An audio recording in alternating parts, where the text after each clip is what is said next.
can't say it, but you know it's true. Good evening, everybody. It is an honor to be here at my last, and perhaps the last, White House Correspondents' Day.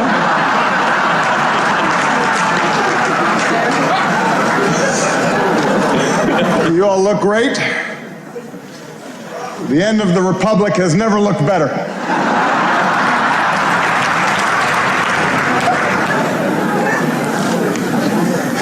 I do apologize. I know I was a little late tonight. I was running on CPT.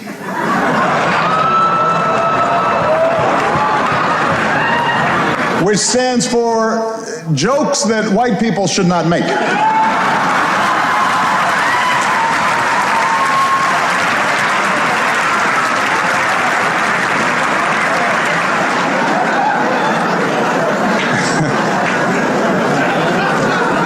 Tip for you, Jeff. Anyway, here we are. My 8th and final appearance at this unique event. And I am excited.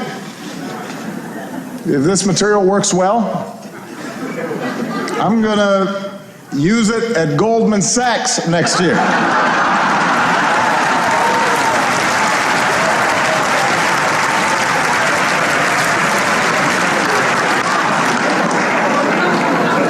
Me some serious Tubmans.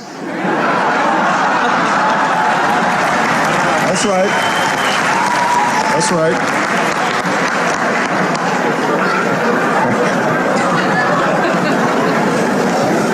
My brilliant and beautiful wife, Michelle, is here tonight.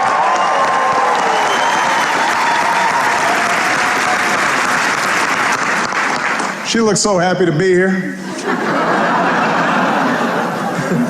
That's called practice. It's like learning to do 3-minute planks. She makes it look easy now, but next year at this time, someone else will be standing here in this very spot, and it's anyone's guess who she will be. But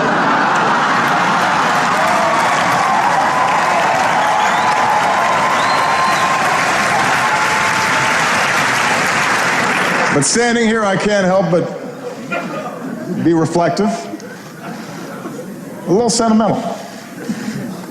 You know, 8 years ago, I said it was time to change the tone of our politics.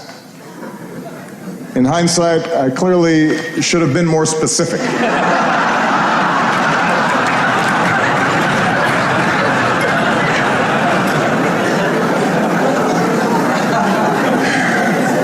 Eight years ago, I was a young man, full of idealism and vigor.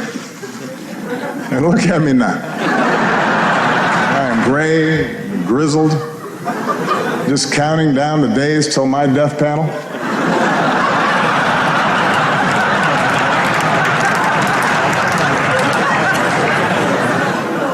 Hillary once questioned whether I'd be ready for a 3 a.m. phone call. Nah, I'm awake anyway because I got to go to the bathroom. I'm up.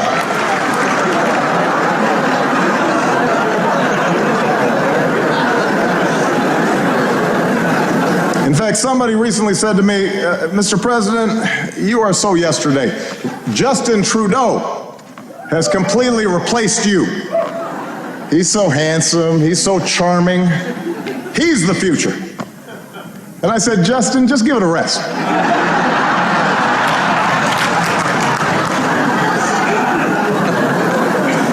I resented that. And meanwhile, Michelle has not aged a day.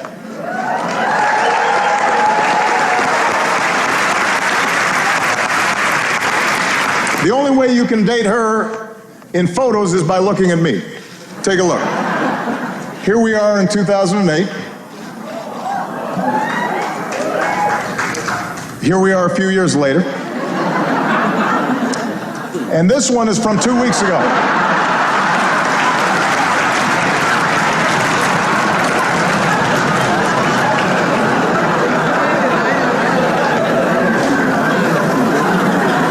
so time passes. In just 6 short months, I will be officially a lame duck. Which means Congress now will flat out reject my authority. And Republican leaders won't take my phone calls. And this is going to take some getting used to. It's really going to, it's a curveball. I don't know what to do with it.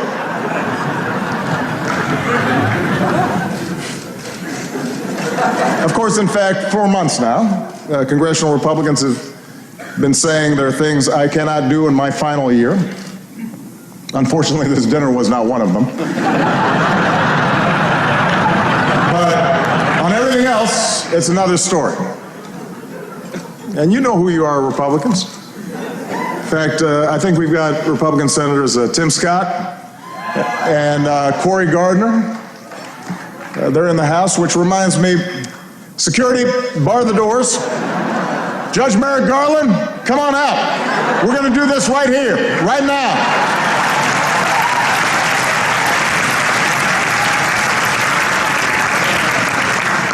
It's like the Red Wedding.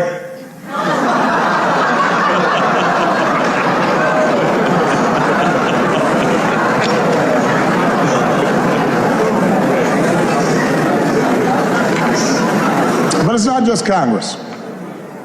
Even some foreign leaders, they've been looking ahead, anticipating my departure. Last week, Prince George showed up to our meeting in his bathrobe. That was a slap in the face.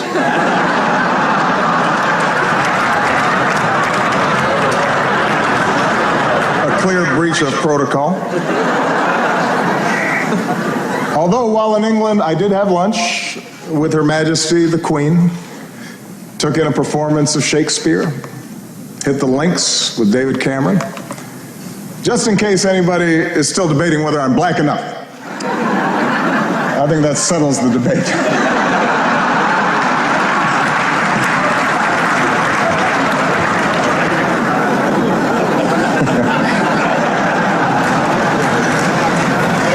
I won't lie. Look, this is a tough transition. It's hard. Key staff are now starting to leave the White House. Even reporters have left me.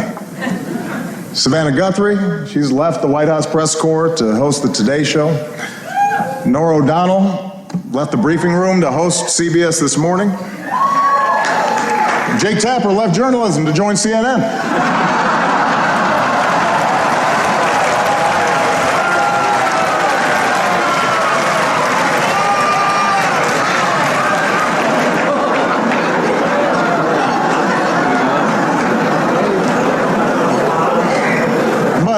The prospect of leaving the White House is a mixed bag. You might have heard that someone jumped the White House fence last week, but I have to give Secret Service credit. They found Michelle, brought her back. She's safe.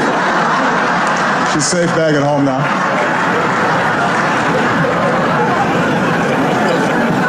It's only 9 more months, baby. Settle down.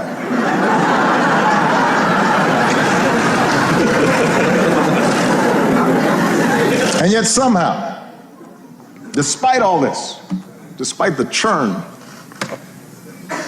in my final year, my approval ratings keep going up.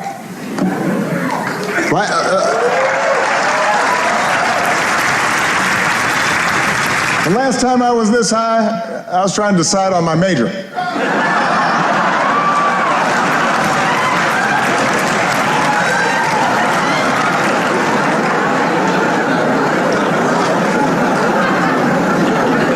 Here's the thing, I haven't really done anything differently. So it's odd. Even my aides can't explain the rising poll numbers. What has changed? Nobody can figure it out.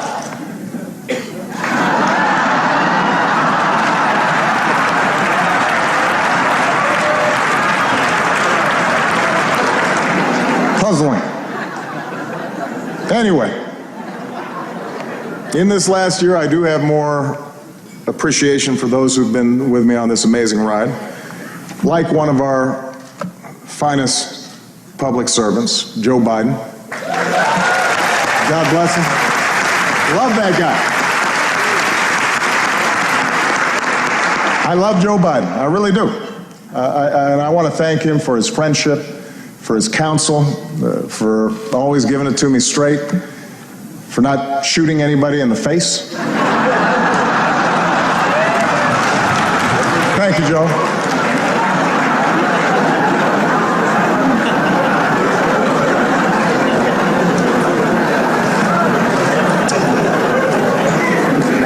Also, I would be remiss, let's give it up for our host, Larry Wilmore.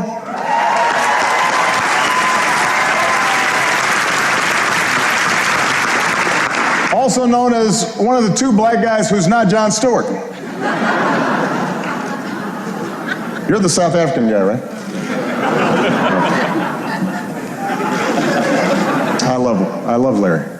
And his parents are here, who are from Evanston, which is a great town.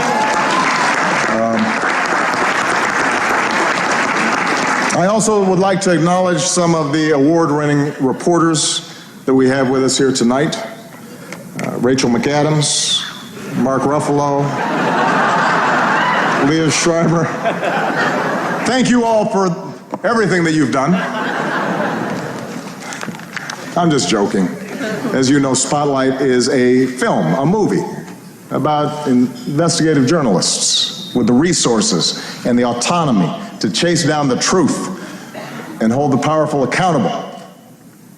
Best fantasy film since Star Wars. Look, that was maybe a cheap shot. I understand the news business is tough these days. It keeps changing all the time.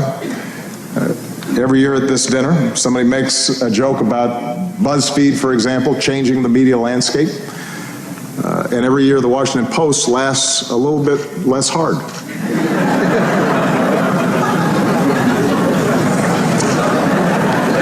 It's kind of a silence there, especially at the Washington Post table. GOP Chairman Reince Priebus is here as well. Glad to see that you feel that you've earned a night off. Congratulations on all your success. The Republican Party, the nomination process, it's all going great. Keep it up.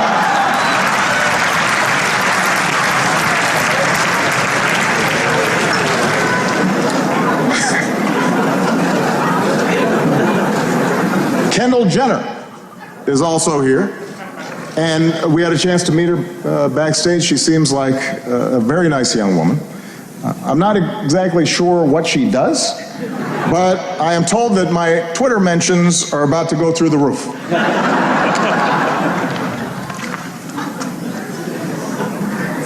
Helen Mirren is here tonight.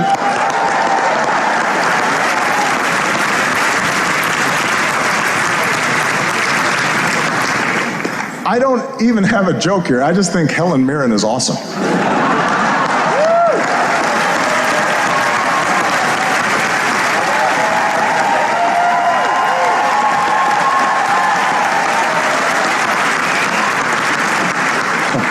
She's awesome. Sitting at the same table, I see Mike Bloomberg. Mike, a combative, controversial New York billionaire, is leading the GOP primary, and it is not you. That has to sting a little bit.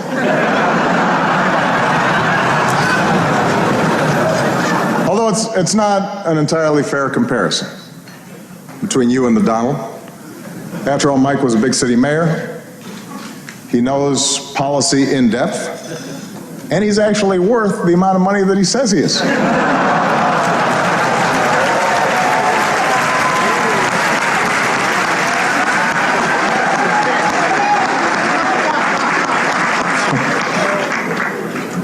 What an election season. For example, we've got the bright new face of the Democratic Party here tonight, Mr. Bernie Sanders.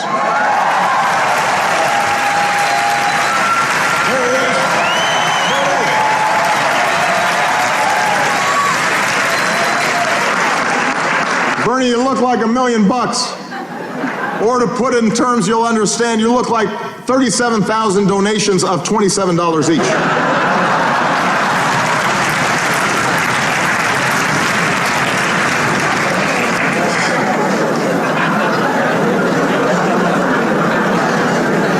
A lot of folks have been surprised by the Bernie phenomenon, especially his appeal to young people, but not me. I get it. Just recently, a young person came up to me and said she was sick of politicians standing in the way of her dreams. As if we were actually going to let Malia go to Burning Man this year. Was not going to happen. Bernie might have let her go. Not us.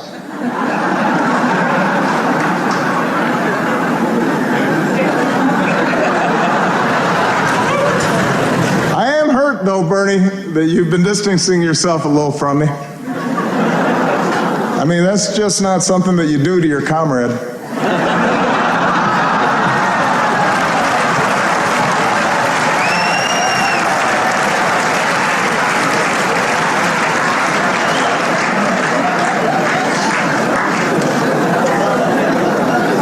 Bernie's slogan has helped his campaign catch fire among young people. Feel the burn. Feel the burn. It's a good slogan. Hillary's slogan has not had the same effect. Let's see this.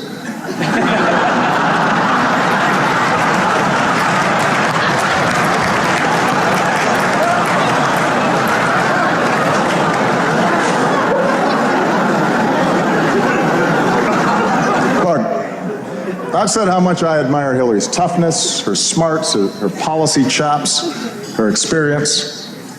You've got to admit it, though. Hillary trying to appeal to young voters is a little bit like your relative who just signed up for Facebook. Dear America, did you get my poke? Is it appearing on your wall? I'm not sure I'm using this right. Love, Aunt Hillary.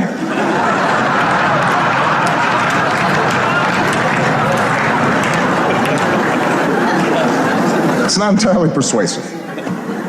Meanwhile, on the Republican side,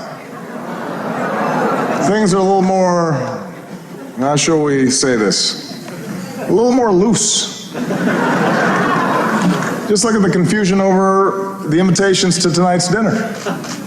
Guests were asked to check whether they wanted steak or fish, but instead, a whole bunch of you wrote in Paul Ryan.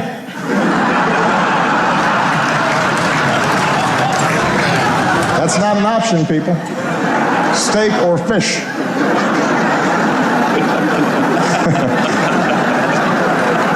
You may not like steak or fish, but that's your choice.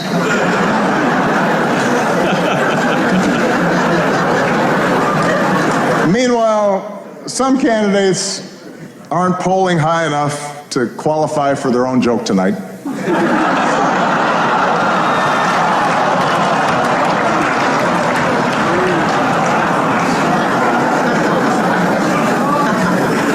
Were well established ahead of time. And then there's Ted Cruz. Ted had a tough week. He went to Indiana, Hoosier country, stood on a basketball court, and called the hoop a basketball ring.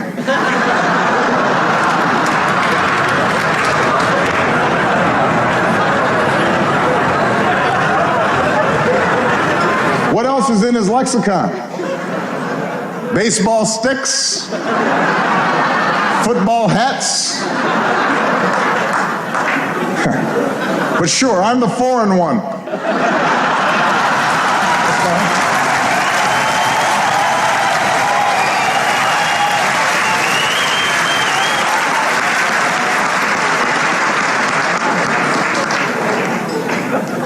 Well, let me conclude tonight on a more serious note. I want to thank the Washington Press Corps. I want to thank Carol for all that you do. You know, the free press is central to our democracy, and nah, I'm just kidding. You know I've got to talk about Trump. Come on.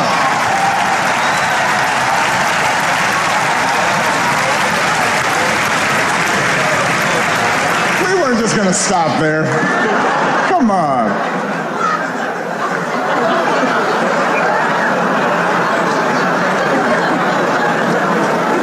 Although I am a little hurt that he's not here tonight.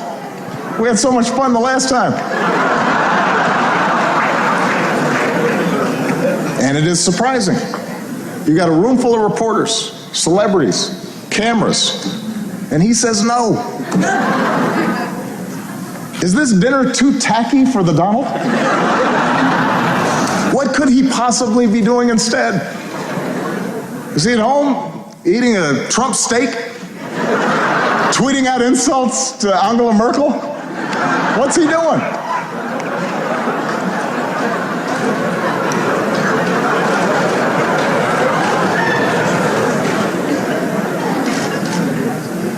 The Republican establishment is incredulous that he's their most likely nominee. Incredulous, shocking. They say Donald lacks the foreign policy experience to be president.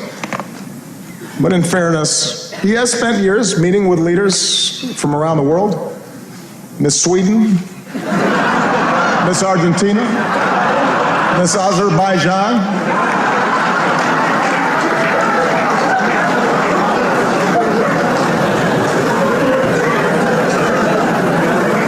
And there's one area where Donald's experience could be invaluable, and that's closing Guantanamo. Because Trump knows a thing or two about running waterfront properties into the ground.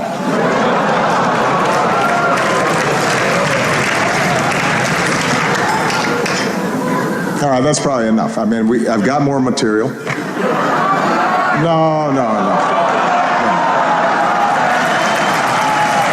I don't want to spend too much time on the Donald.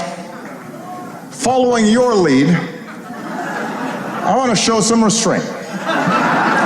Because I think we can all agree that from the start, he's gotten the appropriate amount of coverage, befitting the seriousness of his candidacy.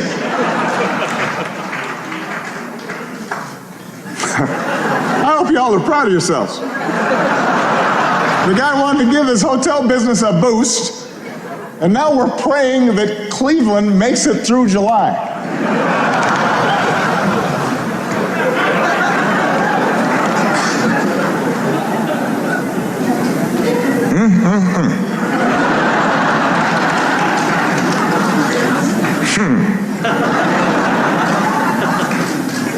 As for me and Michelle, we've decided to stay in D.C. for a couple more years. Thank you. This way, our youngest daughter can finish up high school. Michelle can stay closer to her plot of carrots. She's already making plans to see them every day. Take a look.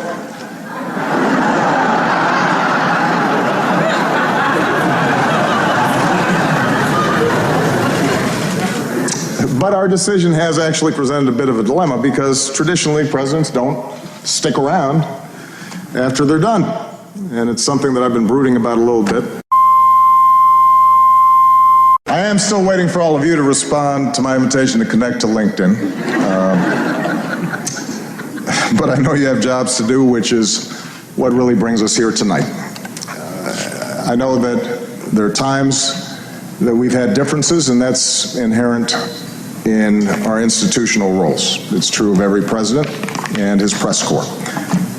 But we've always shared the same goal, to root our public discourse in the truth, to open the doors of this democracy, to do whatever we can to make our country and our world more free and more just. And I've always appreciated the role that you have all played as equal partners in reaching these goals. Our free press is why we once again recognize the real journalists who uncover the horrifying scandal and brought some measure of justice for thousands of victims throughout the world. They are here with us tonight.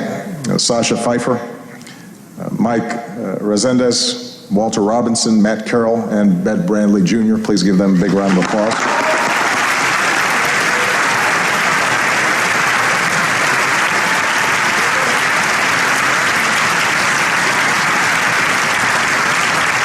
Our free press is why, once again, we honor Jason Rezaian.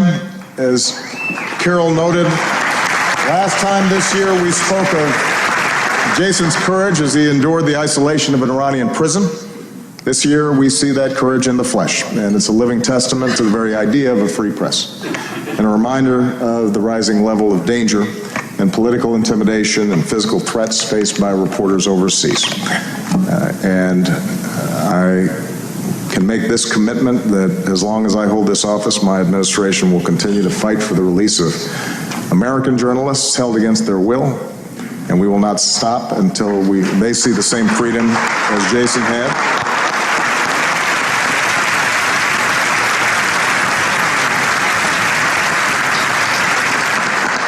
At home and abroad, journalists, like all of you, engage in the dogged pursuit of informing citizens and holding leaders accountable and making our government of the people possible. And it's an enormous responsibility. And I realize it's an enormous challenge at a time when the economics of the business sometimes incentivize speed over depth, and when controversy and conflict are what most immediately attract readers and viewers. The good news is there's so many of you that are pushing against those trends. And as a citizen of this great democracy, I am grateful for that. For this is also a time around the world when some of the fundamental ideals of liberal democracies are under attack, and when notions of objectivity and of a free press and of facts and of evidence are trying to be undermined, or in some cases ignored entirely. And in such a climate, it's not enough just to give people a megaphone. And that's why your power and your responsibility to dig and to question and to counter distortions and untruths is more important than ever. Taking a stand on behalf of what is true does not require you shedding your objectivity. In fact, it is the essence of good journalism. It affirms the idea that the only way we can build consensus, the only way that we can move forward as a country, the only way we can help the world mend itself is by agreeing on a baseline of facts when it comes to the challenges that confront us all. So this night is a testament to all of you who've devoted your lives to that idea, who push to shine a light on the truth every single day. So I want to close my final White House Correspondents' Dinner by just saying thank you. I'm very proud of what you've done. It has been an honor and a privilege to work side by side with you to strengthen our democracy. And with that, I just have two more words to say. Obama out.